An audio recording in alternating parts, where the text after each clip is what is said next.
All right. What's up, everybody? It's Steve from Menswell Capital.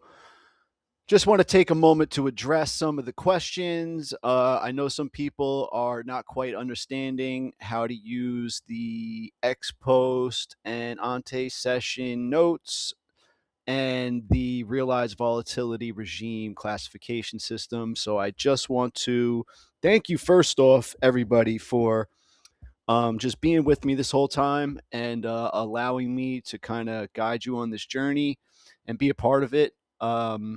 It's really awesome to see some of the guys that I'm working with start to really make money. And you guys know who you are, and I'm just super proud of you and keep it up.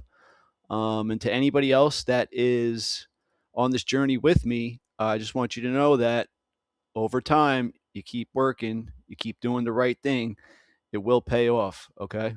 I promise you. It's time to So hurry. let's take a step back really quick since I know most of you guys have been with me for a while. And I want to just journey back to this video really quick, which was the masterclass, okay? And I always start people off here. It was called Timing the Market because I think a lot of people were having questions at the time about, hey, how do you know when to get in here or get in there? But what I did was I spent about a half an hour on some of the fundamental principles behind how I trade and how I think. And so what I explained was a little bit about risk premium, um, how and why that is there, some of the underlying reasons for that.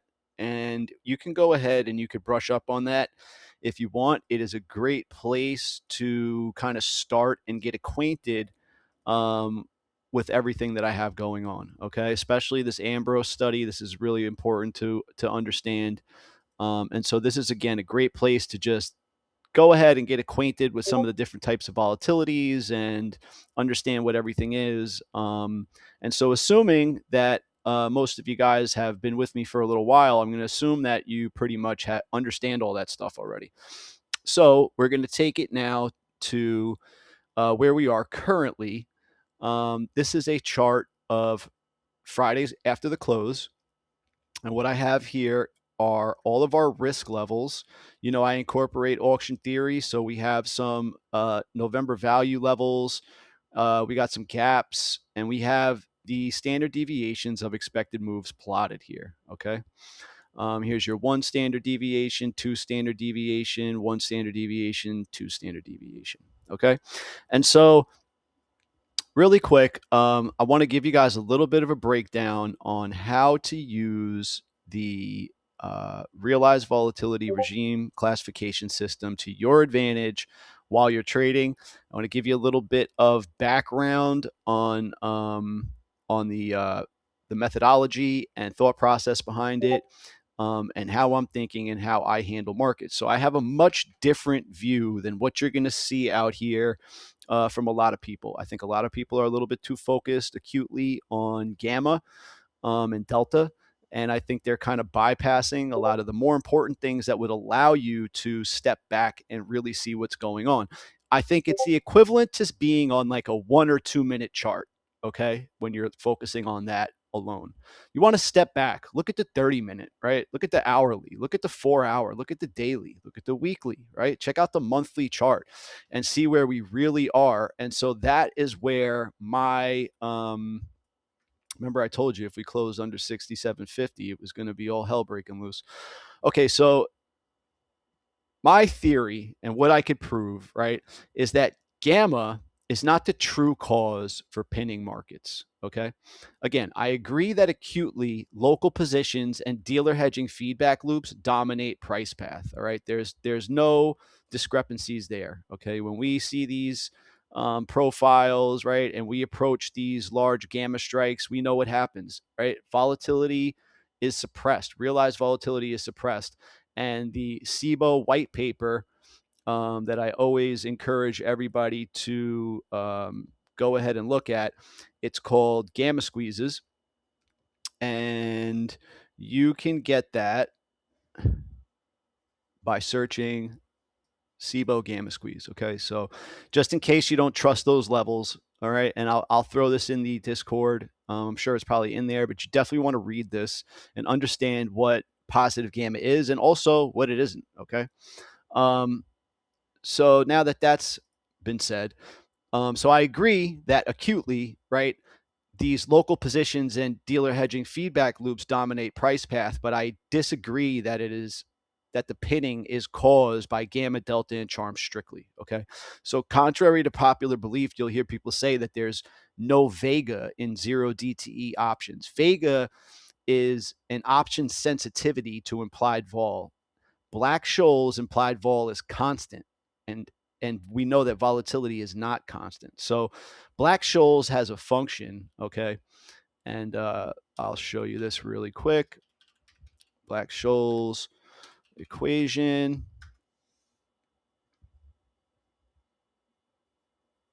Okay.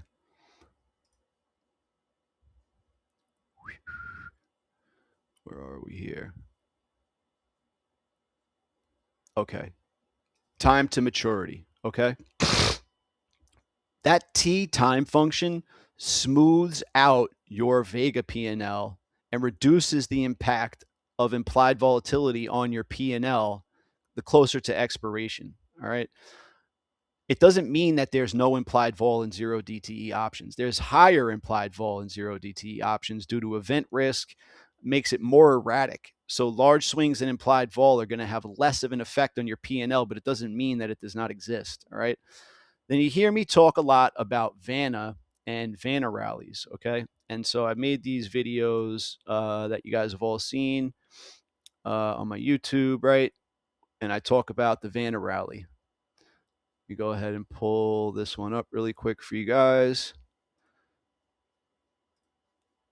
Here she goes. Hold surfing the Vanna rally. Okay.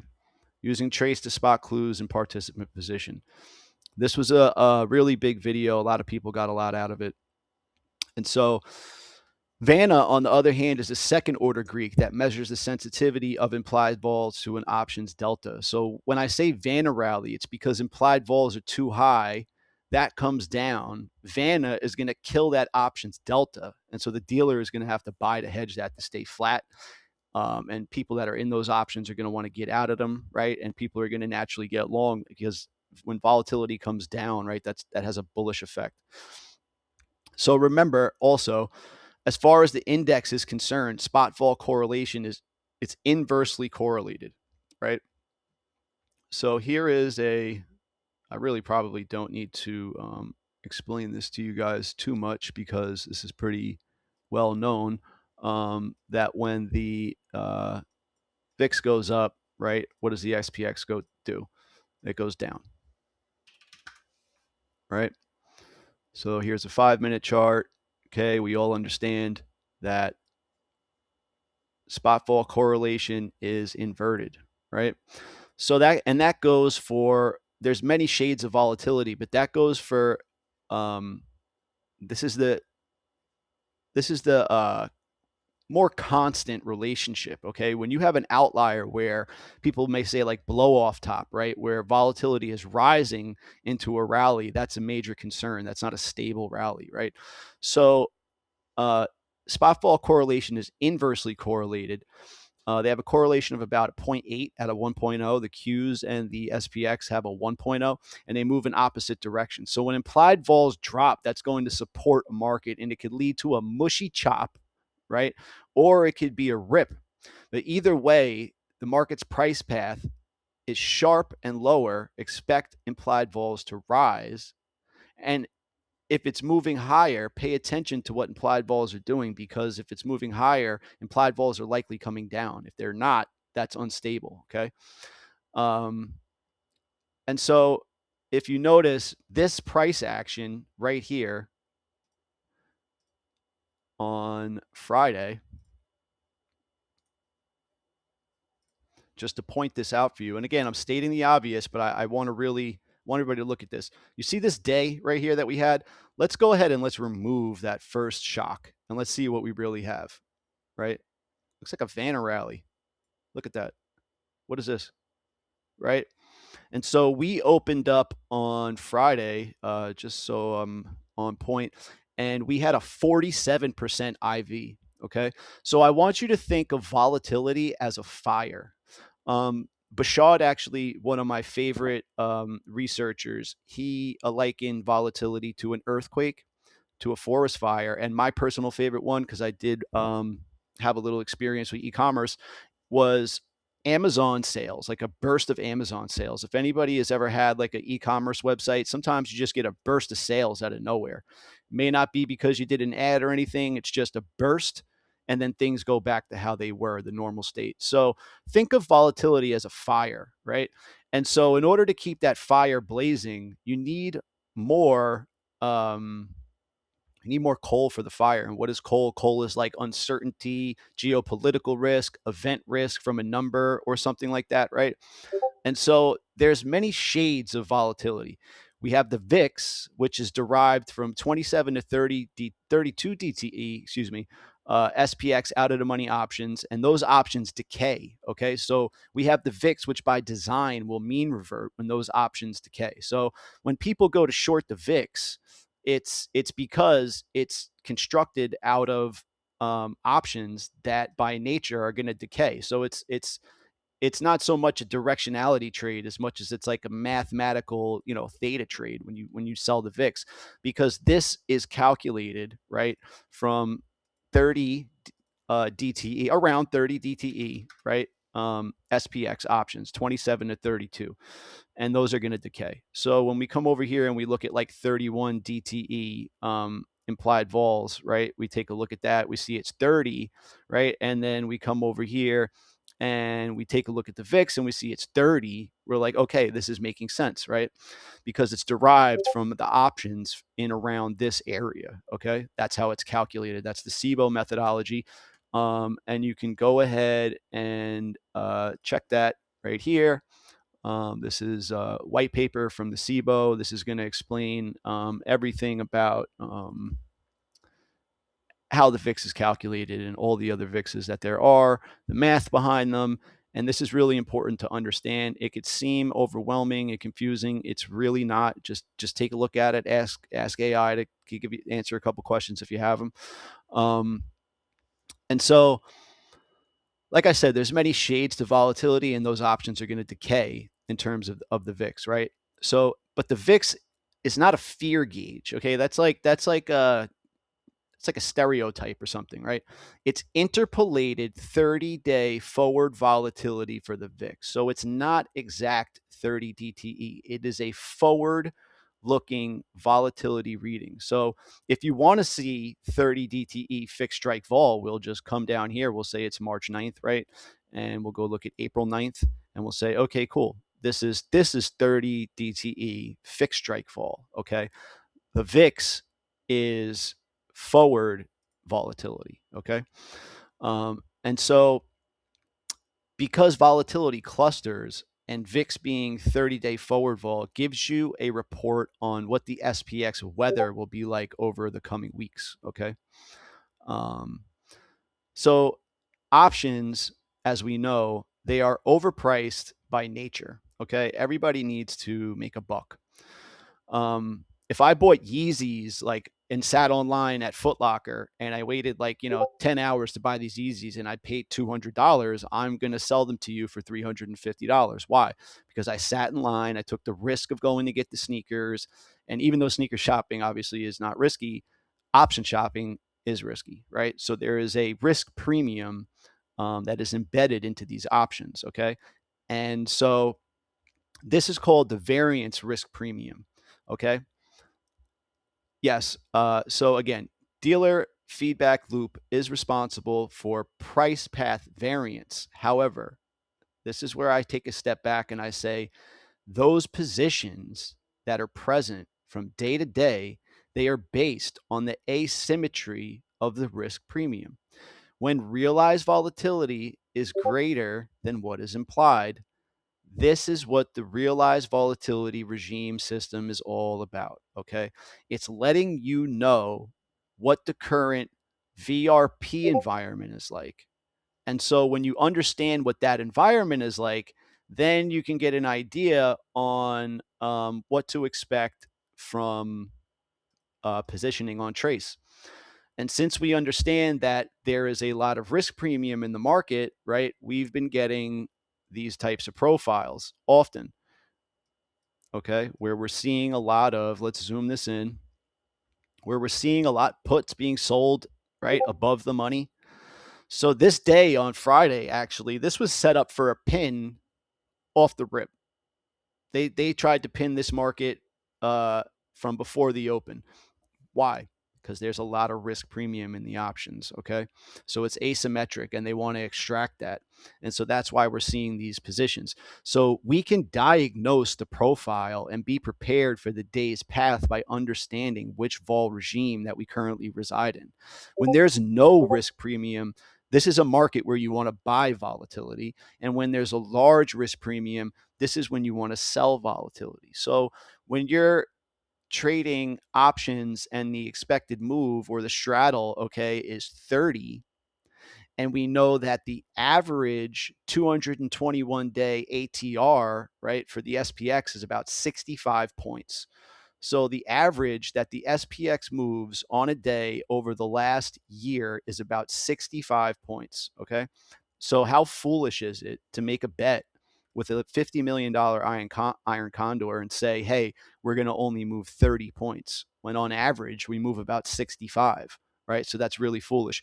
But at the same exact time, okay, how foolish is it to pay $70 for a straddle, okay, and then say, yeah, we're going to move 140 points, right? Because again, on average, we move about 65 points. And what was the ATR? Matter of fact, was 60. Isn't that funny? Was 60. 61.86 was the range for Friday. So it was just an average day, and there was a huge risk premium. And so these guys came in and they sold that stuff fiercely, right? Once we got this 940 update here, these guys stepped in and sold 15,000 put spreads right here above the gap, okay, which is pretty wild. And if you take a look at the day type, we never even got out of the first half hour, right? Now, keep in mind we had some economic numbers, some job reports that came out that really were showing some weakness. And so when we look at the profile again, you'll see that like in the morning, when that number came out, the algos just must have went nuts because, quite frankly, the straddle was really already priced a little bit too high for what the SPX likes. And you could see here that all these positions they were extracting this premium. They probably were not expecting that number to be digested the way it was, right? And you see this thing just kind of loafing around overnight. We had like an overnight open of what, 69.10, and we had like a 30-point range overnight. And then as soon as this number comes out, it just gets crazy. Okay, more of like an algo driven type of thing. So now I want you guys to remember, I don't know how many people started trading on Robinhood. I know I did. Started trading options on Robinhood. And so I want you to take a look at this right here. Okay. This is an option payout profile. Okay. And you remember, like, when you bought that out of the money option and you were trying to, like, play options when you first started, and it tells you, like, hey, your break even point is here. So if you buy this, $6 call or whatever, right? You're not making money until we get to about 8. Okay. And this is just an example. I don't know what stock this is or whatever. This is just, I don't know the implied vols. It's just an example, for you to understand that you can be overpaying for an option. Again, let's look at the expected moves for the day. Where was one standard deviation? It was down at 6,700. Where was two standard deviations? At 6621. We really had opened up around 6,800 overnight. And the straddle at night, I have it over here. It was Oh, no, this is not that straddle. Well, I know what it was, the 6,800 straddle. It was about $60. Okay. So that means that one standard deviation move is going to be $60 from the open. The two standard deviation move is going to be $120, right? So that's like, that could be considered overstated.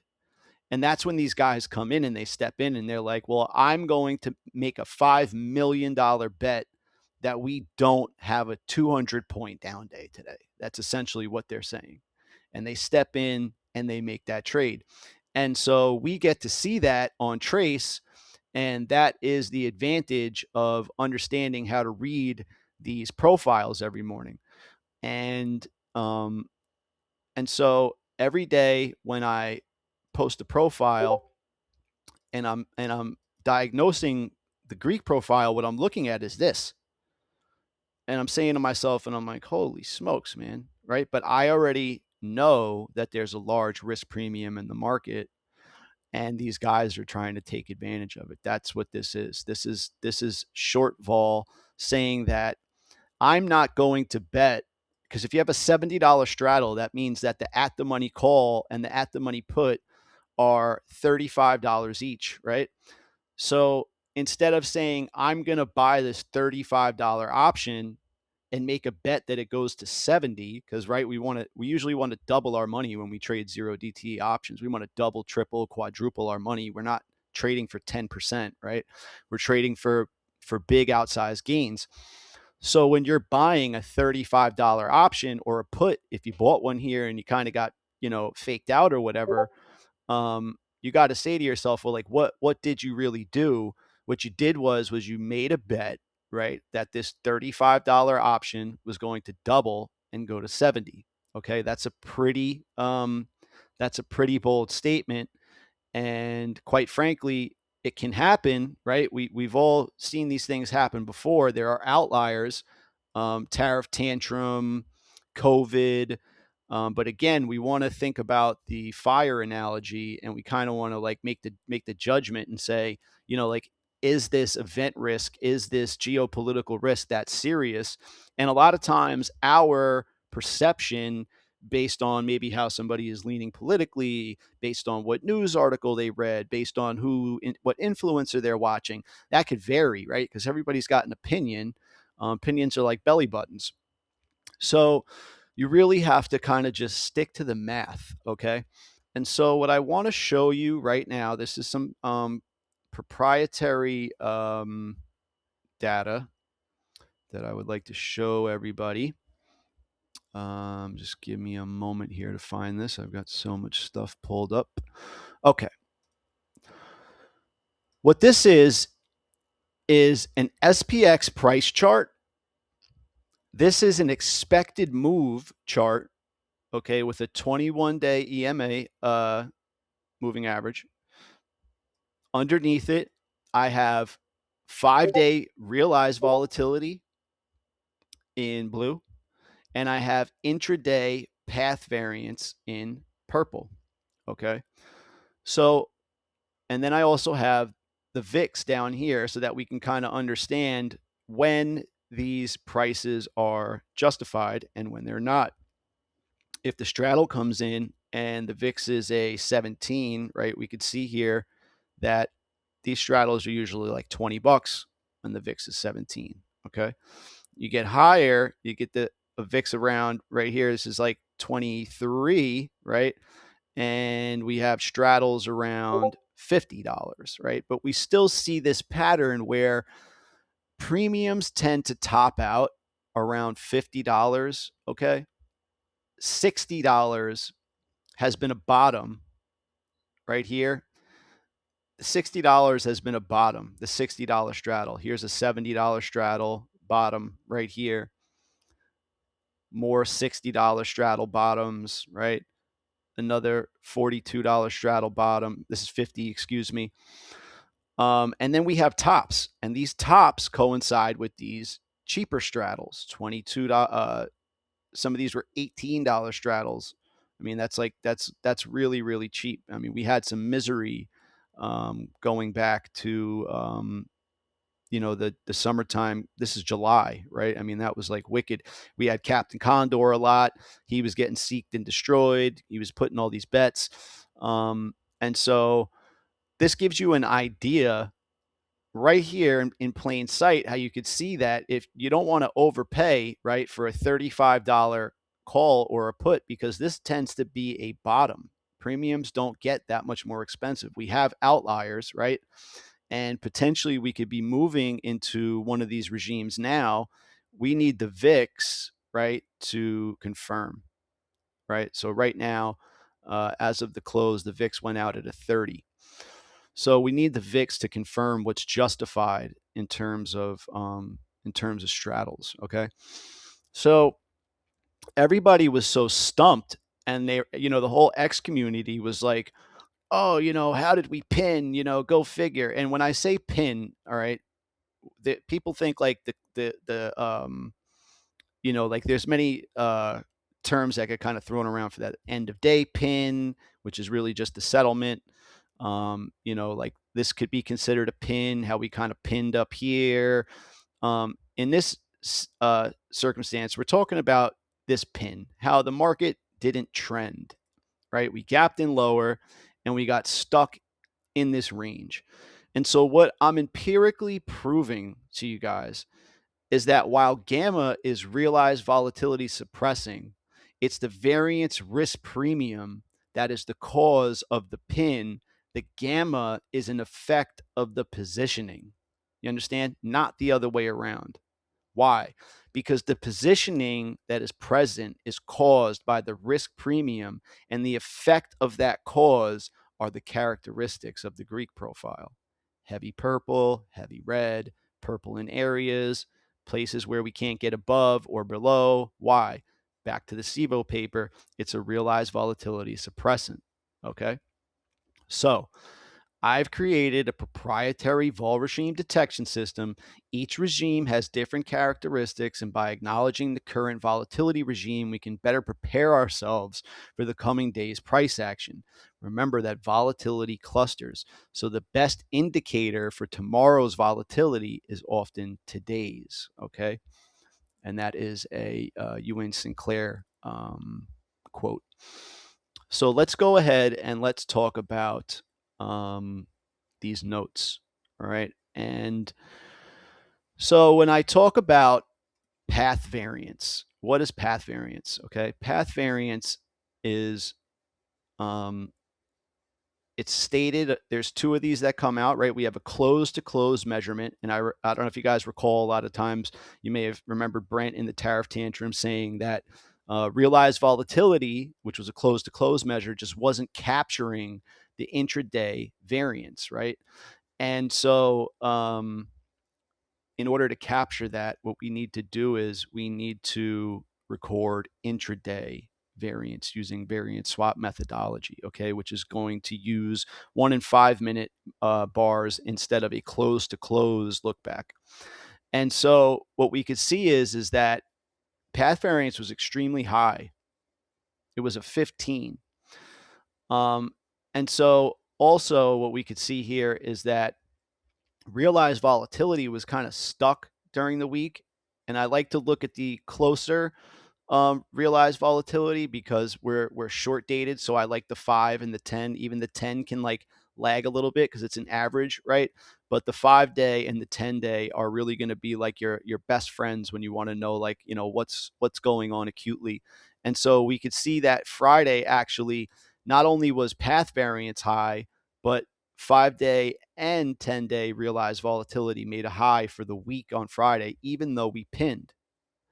So isn't that kind of confusing in a way when you say to yourself, like, well, like we pinned, the day was really boring because we had really high implied volatility. So again, what did we get? We got this Vanna rally like day, right? That we're so used to. Trend day PDF applies, right, to that. And we just get this kind of pullback stuff, right? Our normal 10:30 pullback, right? We got our 1 p.m. high. I mean, this is just like any other day in the business. And this is a function of Vanna and charm decay. Okay. That's what this is. And let's take a look really quick. And so, really quick, I just want to go over something with you guys so that it's not so confusing, because these are just different methodologies. Okay. So, volatility and variance are closely related, but distinct statistical measures used in finance to quantify the dispersion of returns. Variance is the average of the squared differences from the mean return. It measures the degree of spread in a data set, but is expressed in squared units. That's it. Don't let it be confusing. Volatility is just the square root of variance. Okay? It's just a methodology. When you're going to do math, you can't compare an apple to an orange. You need to do an orange to orange or an apple to apple. So don't let these words confuse you. Okay. Volatility is just the square root of variance. So don't let this whole entire thing get you all confused when I say variance or this. And then one of these guys, key takeaway really quick. Volatility is the standard deviation of returns. Variance is its square. Okay. That sums it all up. Don't get freaked out. When you see these guys talking about variance, it's just variance swap methodology. Don't get all freaked out. Just understand what it is. And remember that there's many shades of volatility, right? We got fixed strike vol. We have forward vol. So some of the definitions, right, and their functions. And we'll talk about it in this day, right? So here's the function of implied vol crushing and what it looks like. We see this all the time. We call it Vanna Rallies. This is what the price path looks like, right? So we had a Vanna rally. Implied vols opened at 47% with a straddle of $72. At the money options were $35 each. So how many times have we bought these in the morning and seen a loss like really rapidly? That's because the risk premium is overstated and the market cannot sustain those levels, right? So fixed strike vol is crushing, right? But at the same time, we had an increase in realized vol, right? And we had an increase in path variance. So it's really important and then also, right, just to touch on the VIX, right, we also had the vol of vol, right, rising. Okay, and then we had VIX, which is SPX forward vol rising. So these are multiple shades of volatility. Why is it so important to understand this? Because a lot of times guys will just see the VIX get absolutely slaughtered into an SPX rally, and they'll be like, oh, the VIX spiked today, all is clear, all is good. And I'm here to tell you that that's not the case. And we need to look under the hood. And so let me see here. This could be a little tricky to get moving here, right? So let me zoom this in, right? So here we have a bottom. What's the straddle? $40, right? Let's get this a little bit zoomed up here. Okay, here's a bottom.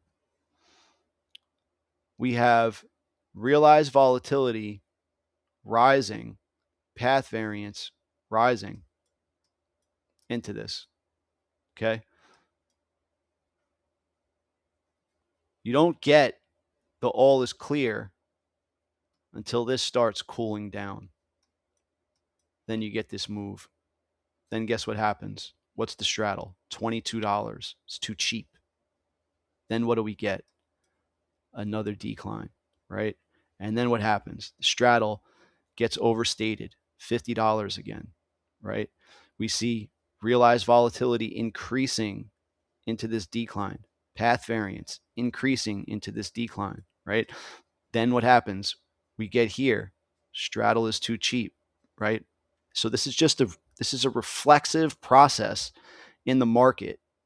And what I'm showing you, right, through these risk buckets is when this risk premium is statistically too large and what the returns are. And so if you notice when you see these, right, this is variance right here. This little section right here, okay, in each risk bucket. What you'll notice is look at the occurrences. 38 occurrences of a greater than 2%, of a move, 2% move to the downside, 38. 23 occurrences of a 2% move to the upside. Look at the tails. Up to 10%, 10%, right? So this bucket for the VIX means like watch out, right? Because we have 10% tails. Okay, so again, let me explain this again. This is the weather. What is the weather in this VRP regime for this bucket? It's pretty volatile. There's a lot of variance. Where does it lean? It leans a little bit more to the downside, okay, with 38 occurrences of moves greater than 2% to the downside, 23 occurrences of moves greater than 2% to the upside. Let's go to the complete opposite side. And when we're in this bucket, look how much safer it is. Okay. But there's key nuances because this is a topping bucket. When you get into this bucket, you'll notice that moves to the downside, right? Moves to the downside are favored 4-1. Okay. So this is like a 75% chance that you're going to see a top when we hit this bucket. This is the current bucket that the SPX closed in on Friday, right? This is also a topping bucket and very interesting how we closed. You wouldn't think that it was near a top of a bracket or anything, but we still got this big move down. Okay. And look, this favors moves to the downside 7-2. This is a topping bucket. Okay. Then there's buckets where things are kind of all good. We were here for a little while in the SPX. If you go back and look through the ex post history notes. Okay. So it's really important. If you're in this bucket, look at the tails. Look at the difference in the tails. 3% tails, right? Whoops. Jeez. 3% tails.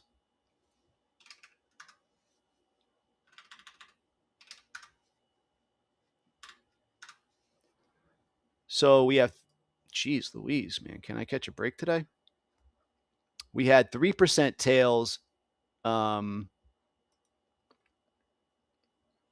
Where did you go, my darling? Here we are. So we have 3% tails in this bucket, 6% tails in this bucket, 10% tails in this bucket, 2% tails in this bucket. You understand? So this is like the weather, right? So it's important to understand. And then also, the number of occurrences greater than 2%. It's like, okay, so this is like not that volatile, right? This is really volatile. There's a lot of variance, right? Now let's take a look at some of the analysis. So when we get into some of these buckets, some of them are just like pass through, right? And some of them are sticky. Remember, volatility clusters. So we can get into some of these buckets where we really get stuck, and there's a 72% chance probability of that staying in the same bucket the next day, right? For 80 through 100 and 0 through 20. Now I know you guys that are with me, you guys are like really some of my my bros that are like and gals that are like my first my first group of guys that I'm really showing this to, I'm going to like color code this and whatnot. But right now, while I'm creating all this and it's working so well that I'm like, you know what, I just have to share this with these guys. And I started sharing this. If you go back into the notes, it was like February. And I told everybody we were walking into a blow off top. And I was telling everybody it was like around here, right up here, or like right here. And everybody on this day was like, "Oh, the VIX just spiked. We're out of the woods." This was February 6th. Go ahead and look at the chat. And everybody was like, "Oh, the VIX just spiked." And I told everybody, and I was like, "We just entered into, okay, a very dangerous risk bucket for the SPX, where there is a large chance of a move greater than 2% to the downside. We stayed in that bucket and then got a 2% move to the downside." Okay. This stuff is on point. It is really important to understand what regime bucket that we're in and understand what can happen in these buckets, what is likely to happen in these buckets. Now, of course, some bomb could go off and you can get a 20% day in any bucket, right? That's an exogenous, that's idiosyncratic, right?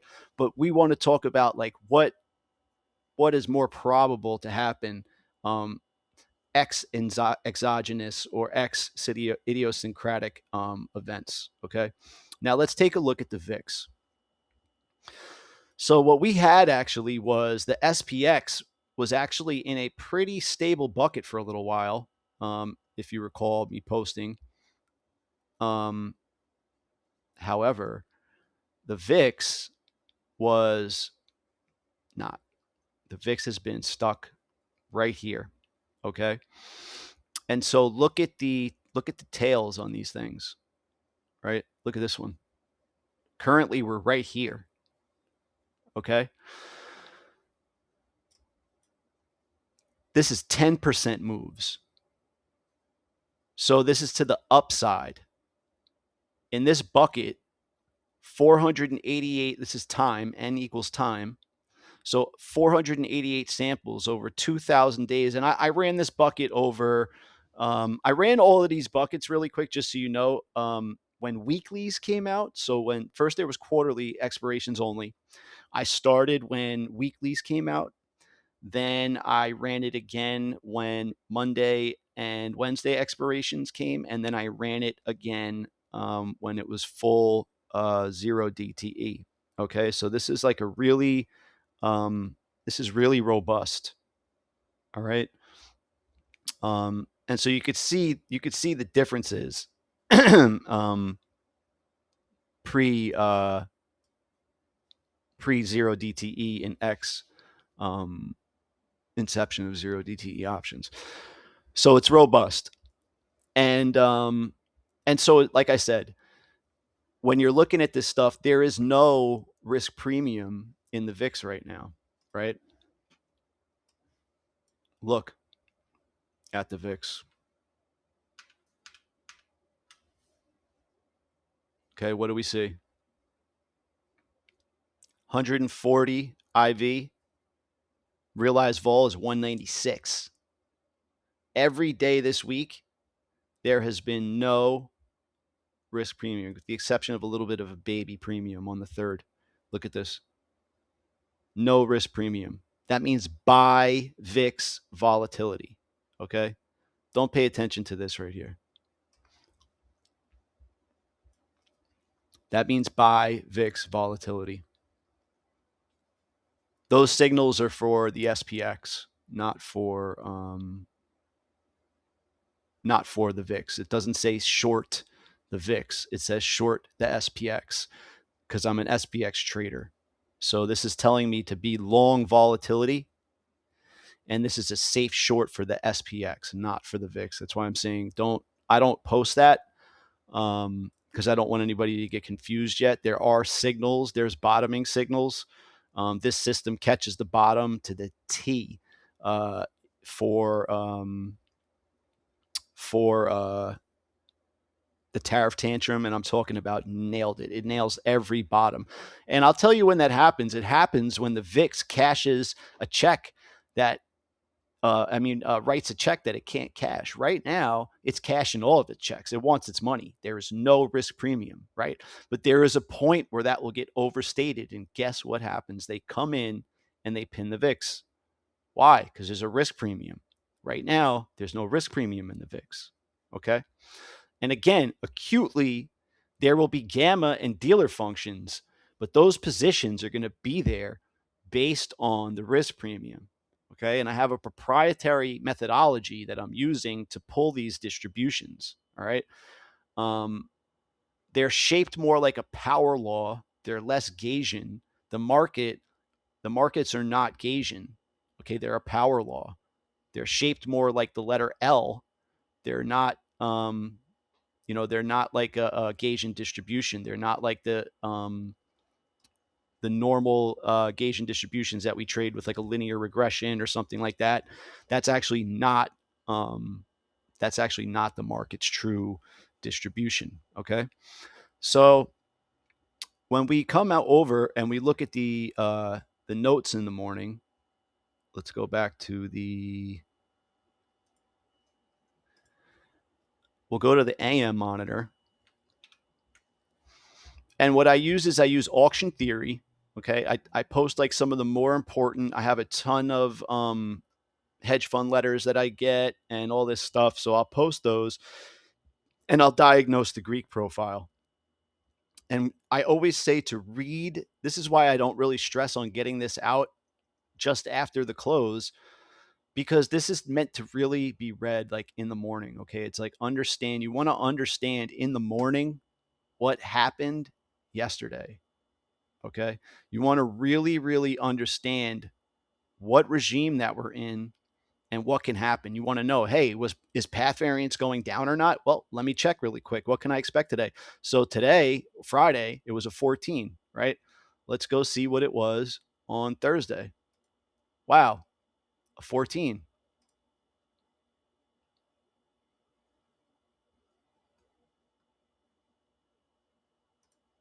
Oh, I might have posted the same thing twice here by accident.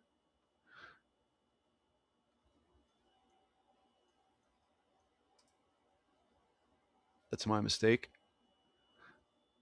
I will have to pull that up really fast, but let's go look at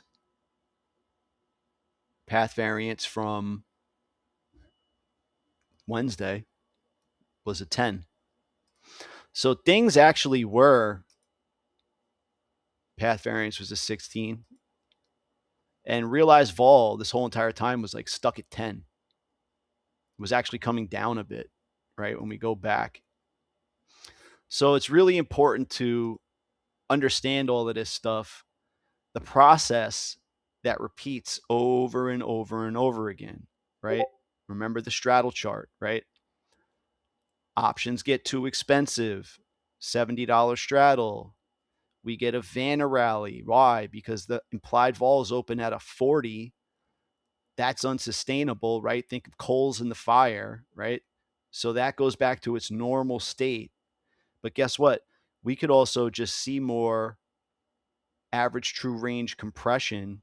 This day, we had a range of 40 and the straddle was like 60 points.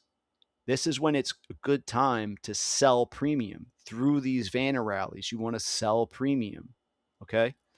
When we get down and you have a 70-point expected move and it's the bottom most of the time, this is a great time, especially if you see it in the profile, right? You see these guys step in on the profile. This is a great time to sell premium. Okay. The expected moves get crunched. Volatility, this was like a 34 or 35 this day. What did we get? Expansion. Boom. Big expansion. Okay. And this process just repeats and repeats and repeats. And as far as directional trading, when I recommend Delta One products for the Vanna rally process, which happens over days, right, as implied vols and expected moves and ATRs compress, I would say just get long futures. Because if you try to get long an option like a call, you're still losing a ton of money. I mean, there are these days where like I'll get long at the open, and at that first push, I'll be up like 2 grand. It'll pull back, right? Let's look at this day. Like, I'm just going to give you an example. Like, sometimes I'll get long at the open. Like, just use this as an example. Not saying this is the exact thing that happened this day, but I'll get long at the open, say, right here, right? Boom. Okay. And by the time I'm here, I'm up 2 grand, right? We pull all the way back to here, and then we go higher, and I'm still only up 2 grand. And then we pull back here, and I'm at the high of the day, and I'm up like $3,000, right? So your P&L gets killed, um, because that implied volatility gets crushed. We all know what implied volatility crushes are. So you want to just throw on some sell premium, right? You can get long some calls, but really getting long futures during that process is going to be the move, right? And when we get to the top of these, this has been nothing but really slop because there was a big risk premium in the market. So these guys have just, we've been seeing these profiles where it's like they're selling puts above the money, right? They're, it's been like just, kind of not really easy trading during these days. Not as good as it was during these days, even though we still have a pretty boxy range and there's been a lot of path variance. So there's trades, but not how I like to trade, where I like to just get in something and hold it. It gets a little bit difficult during that compression phase, right? So, and what could be misleading is when you get a day like this and you close and you're like, well, okay, expected move is overstated. Like, things aren't, we're going to see like this Vanna rally, right? But wrong. Want to know why? Because we have to check the risk bucket. This is a topping risk bucket. Scratch my head. How the heck did we end up in a topping bucket down here? Well, guess what? Let's look again at the I have to run the script really quick, so you'll have to pardon me. I'll do that in the background. Because Fridays I must have made a mistake and added that on there. But again, this is the process. And so there's going to be more of these. I don't want to beat this to death anymore. I also have a dispersion scan that I'm going to be putting out there, so you guys know like when it's likely that they're going to sell index volatility and when it's a good idea to buy like Mag 7 vol. So I'm actually short Nvidia right now. I like this. I like this Wyckoff pattern. I had a really good trade last year in April on Apple. It was right here, and I bought a ton of puts right here. This is a Wyckoff distribution pattern to the T. That's what this is, right? And you get this right here, and boom, this was a huge play. I made a lot of money. I had like 10 of those on, and it was really good. So I'm hoping that I just caught the same play in Nvidia, especially with that news that came out. And I posted this in the chat right here. So these guys need export licenses now to export stuff. And so while I'm sure that they'll get them, and my risk for this trade is them announcing that they got the export license. So look, boom, we're already down, and I'm short Nvidia pretty big. Beautiful. Thank you. Thank you very much. And I'm long the VIX. So that's my portfolio right now, longer term, well, shorter term actually, is that I am short Nvidia and I'm long the VIX. And tomorrow, if we look at what's happening with the ES right now, we're seeing this thing come down and just pin, right? Let's take a look at the straddle for the ES.